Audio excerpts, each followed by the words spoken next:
Salut les amis, l'Océanie pour les zéros, interview backpacker. Je suis donc avec Marie, la créatrice de l'application iPhone, Trippers, l'application de voyage. Aujourd'hui, nous allons interviewer par rapport à son expérience en Tasmanie, son ressenti sur la Tasmanie. Bonjour Marie. Bonjour Dala. Alors parle-nous un petit peu de ton expérience en Tasmanie. Pourquoi vouloir partir en Tasmanie et pas en Australie?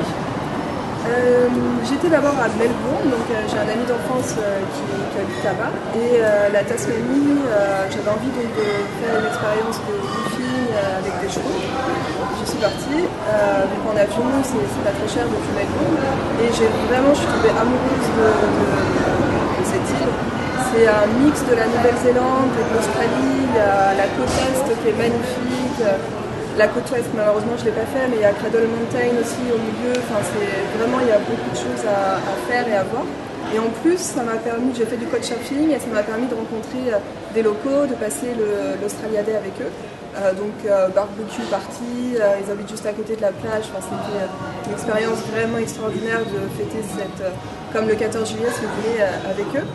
Et donc, j'ai fait un road trip sur la côte est.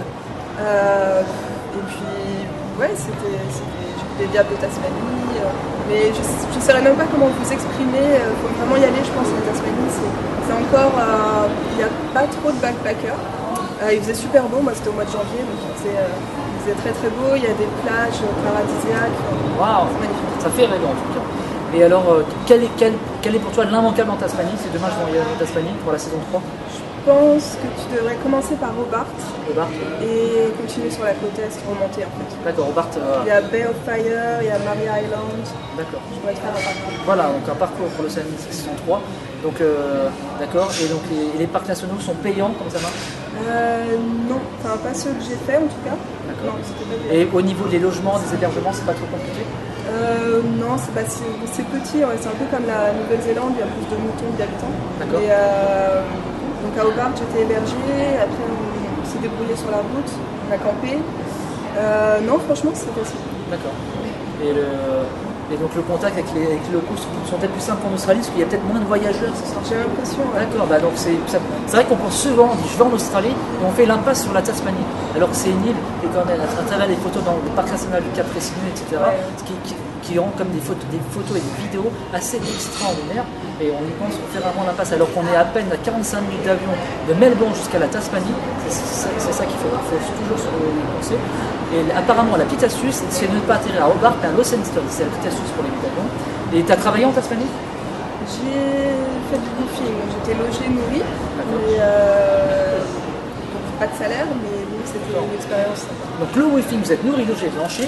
Par contre, on partait de 2 à 4 heures de travail par semaine.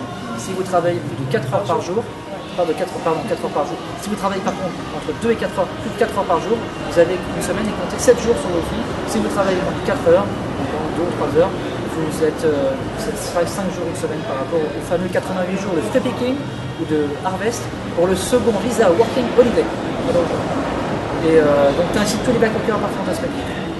Définitivement. D'accord.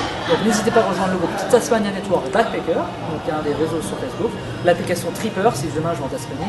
Putain, ça fait génial, regardez, je vais en Tasmanie, tac, en quelques clics, je peux accéder à une base de données de voyageurs. Et le climat là-bas, il fait pas trop froid? Non, en janvier, franchement, il faisait super beau, genre 30-40 degrés, c'était super. Mais je crois que l'hiver, il neige. Vous pouvez même faire du ski, il me semble, il y a un spot. Ski en Tasmanie, ça paraît complètement irréaliste, mais soyons fous. Et vous pouvez voir des aurores boréales, apparemment. Oui, c'est vrai. Non, c'est pas des aurores boréales, apparemment. J'ai discuté avec un petit cas, ce serait plutôt des aurores australes. Voilà. Mais en tout cas, merci pour cette interview de backpacker.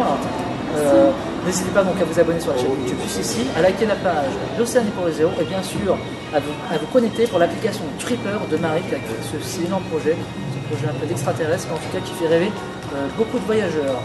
Allez, salut les amis, rendez-vous pour les prochains épisodes de l'Océanie pour les zéros. Allez, salut les amis.